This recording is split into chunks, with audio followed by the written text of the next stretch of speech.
kalha du le ngai na em te zinga mi ei digi hi ana ron Joseph zo kunga nai ta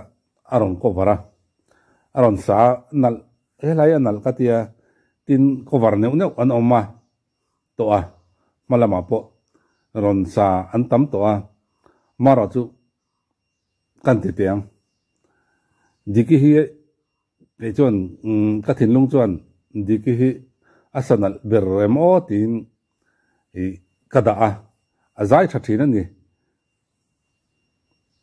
bei sei phak bak hen on zai thathina adot chi khalo play le ro lalte kan tiang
pulal lian mo ya patsuaw lo ro puizia hi ka ti thina apoi tu dhan rem hi awan nal thine o kati kol ke sa rang lao ngai lo wal po khan e anne man cham ve nge yang ikianga amel that mel hi ka ti ni lalte hi amel rain adom hem don ni ti a riat ngoi maya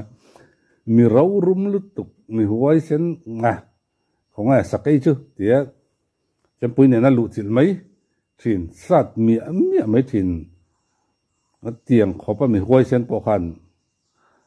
abula dân ro va ta cái nằm trong ngay là rum ra ta cái nằm trong ngay là wa anh em mình chăm về ngày ít kia anh em ta cái nuôi hấp chung in lâu tây cả anh bị ham đón tị na nia tai athuan rem chok ahi awan nal thin taktin asatu ta na aphua niom hia lamoi ni asatu la mel thabok nui moi bok si lo ni vele zel nen zai thiam bok si tai ma bok si lir hi ni rengot dige hi chu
anh là thú sim sim mà hi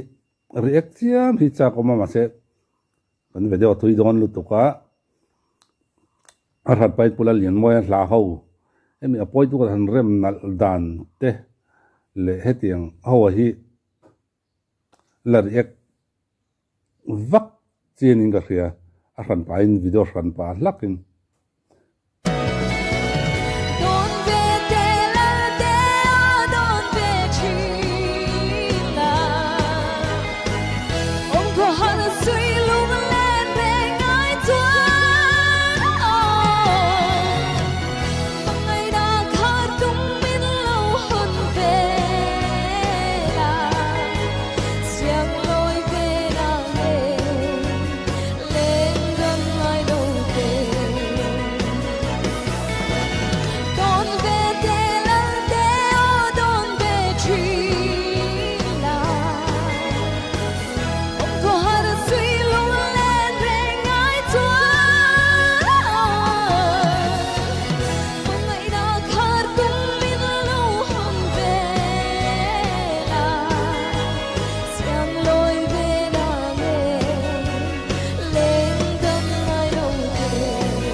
diki azai hliprim hei hai nota a sentence pum na lai ang chi te tin hai nota azai ma saklama hai nota tema hla a han thluk pum diklo nang thin ho zong zong aron siam thata tu na chon engki ma hian ma son chho zel ani hi diki azai ngai thla ka numa tiang ani chonin ei tun thla chho an nianga December thanen program an nei chonga an zai nem chho tel telanga kum thara chonin azai hi ngai tha ka num le zual ngotin ka ring hayan tin azai te hianin tam tak chu kan ti teang zai thiam de avan zai thiam tak chu van sanal tak chu mila chu cover mala sin o kan tiang chi thiam kan ti de ma se zai zun nei mi alo an ozuna oi thei mi lo alha le athu zuna min potluta an mania zuna oi lo thei lowa min siam thei ang chi an tam lo ni mara chu diki hi chon azai zuna te hian min oi tir thei de zerma ya azai hi nge zun nei de te ron zai thei tlat mai ni hei hi ne songwriter te pona an du dan ani thina kan hla nin soitel ve khang lang ila kan hla zuna khanin min uai pui thei se mi uai pui thei se kan hla ril ru le tin lunga a om anga kan zia chu a thuk kan siama kan ti lau lawa ni kan chai fe nu kan ti mam nuwa an sakpo kan ril ru om anga ron sa chuak thiam mai chu an hlu thin em em ani pulal lian moi te pon ani po ron ngai thale theita se azai thiam ati ve nge yang ole hun man nuam vek ule